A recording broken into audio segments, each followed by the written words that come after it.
Hello दोस्तों, जय आदिवासी ने जय जोहार। सिंगर सिकेश नर गाँव यूट्यूब चैनल में तमरो स्वागत है। तो दोस्तों आज हम जाने बदले फिर से अपना मुकेश भाई गानो मानो रिकॉर्डिंग कर्या है और अपना हिमी छे वगाड़ी में जो ये नदी पर छे। तो दोस्तों फिलहाल में हम वगाड़ी में छे मैं वगा तुम का देखाड़जे गानो कसो काय छे तुम विडियो देखो। चल भाई भाई ओगा जान देखाड़ दे मुकेश का भी भेटाड़ सुने रे गाँव रे तो भी कोई दे कई दम तेरे कह दे। तो फाइनल दोस्तों गानो मानो हम गाई था पूरा रेडी हो जो मैं आपको मुकेश आई भी एक शब्द को से आपको देवता ने सुपरस्टार और दोस्तों सिकेश भाई गाने अपने गाना और टाइम हो रहा देख ले 10 बजे 29 मिनट यानी कि 10:30 बज गए। रात गाना रिकॉर्डिंग कर रहा और काफी मेहनत करे ना दोस्तों।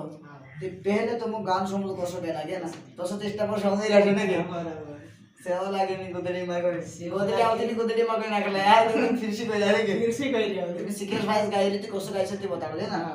सेवा लागे नहीं गुदड़ी में तू भी आवती वो ये गुदड़ी में सेवा लागे नहीं गुदड़ी में तू भी आवती वो ये गुदड़ी में। देखिए पहले गोदड़ी को रखना यार ते हमारे पर जो प्रभाव पड़ गया इसलिए जो गाना हम लाई नहीं पाया और इना गाना का जो सिकेश भाई गाई रही थी कोसा गाई लगे कमेंट में बता जो और अगले पॉइंट वाले गिरे हां एक पॉइंट वाले सुन लो तारा कर लिया चुराई मुझवा रसपुरा मंडी में फेरा है सिवा तारा कर लिया चुराई मुझवा रसपुरा मंडी में फेरा है सिवा तारा घर लेने चुराया हो जी राजपुर मंडी में भेला आवसो कहा कि राती राती हम मसला गाना गातो 2:30 बजे दिखा कोसा गाई लगे कमेंट में बता देजो और बाकी सिकेश भाई कह देसे ना। हाँ दोस्तों कमेंट मतलब गानों को सो लागे तुम कमेंट में देखाड़ देजो बस।